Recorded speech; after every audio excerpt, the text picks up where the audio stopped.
Bienvenue à Pondamuka, le plus grand temple virtuel de prière réelle. Nous sommes le mardi 9 mai 2023. Je suis Samuel Elémé, l'humble serviteur de la divine majesté. Je vous transmets la paix du Christ. Alléluia. Bien-aimés, vous êtes nombreux à me relancer chaque fois que vous n'avez pas reçu Pondamuka. Je vous invite à cliquer sur abonner et sur la cloche de notification, car plus vous êtes nombreux, plus il m'est difficile de partager à toute la communauté Pondamuka. Nous avons également notre page Facebook. Allez-y et demandez de faire partie de la communauté, car bientôt à travers cette page-là, je ferai des directs simultanément sur Facebook, TikTok et YouTube. Je vous remercie de l'intérêt que vous portez à cette méditation et que le Dieu de gloire se manifeste dans votre vie. Amen. Notre méditation de ce jour se fera autour du psaume chapitre 23, verset 4. Je lis. Quand je marche dans la vallée de l'ombre de la mort, je ne crains aucun mal, car tu es avec moi. Ta houlette et ton bâton me rassurent. Amen. Bien-aimés, nous pouvons lutter contre des adversaires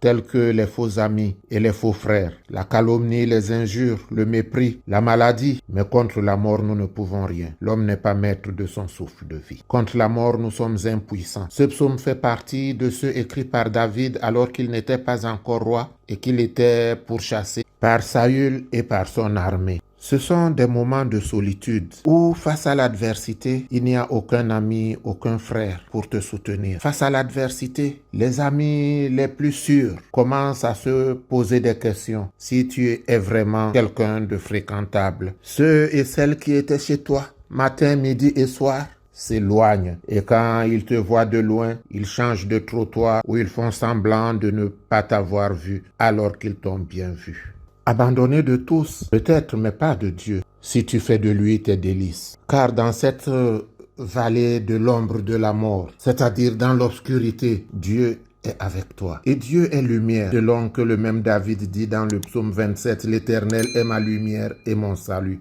Dieu est lumière et dans cette obscurité, il t'éclaire. Il te conduit de l'autre côté selon qu'il est dit. Quelle que soit la longueur de la nuit, quelle que soit la durée des difficultés, ne l'oublie pas, le jour viendra. Prions. L'Éternel est mon berger, je ne manquerai de rien, l'Éternel est mon berger. Loba e mutate dam, tolambo nasi mataka, lobande e mutate dam. Ô mon âme, cherche à placer ton repos en Dieu, en tout et par-dessus tout, parce que c'est lui le repos éternel des saints. Ô Seigneur, donne-moi de me reposer en toi, plus qu'en toutes les créatures, plus que dans la santé et la beauté, les honneurs et la gloire, plus que dans toute puissance et dignité, plus que dans les richesses, plus que dans les plaisirs et la joie. Ô Éternel, mon Dieu, mon roi, c'est en toi que je voudrais m'appuyer. Je voudrais, ô Père céleste, que tu me tiennes par la main et que tu me conduises à travers la vallée de l'ombre de la mort, afin que face à mes adversaires, tu oignes d'huile ma tête et que ma coupe déborde. Je crois en toi, ne m'abandonne pas. Je suis ton serviteur, je suis ta servante.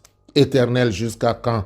Que les ha-ha ne soient pas pour moi. Qu'on ne me demande pas où est ton Dieu, mais qu'on voit au Père céleste que je loue un Dieu vivant, le Dieu d'Abraham, d'Isaac, de Jacob. Je crois en toi, mon Dieu, oh. Je crois en toi, oh. Je crois en toi fermement. Je crois en toi, oh. Bien-aimés, c'est le moment de prendre notre verre ou notre bouteille d'eau. Soyez en contact de votre verre ou de votre bouteille d'eau afin que le Saint-Esprit passe par vous et à travers la prière donne à votre eau les vertus de guérison miraculeuse. Allons vers le Père.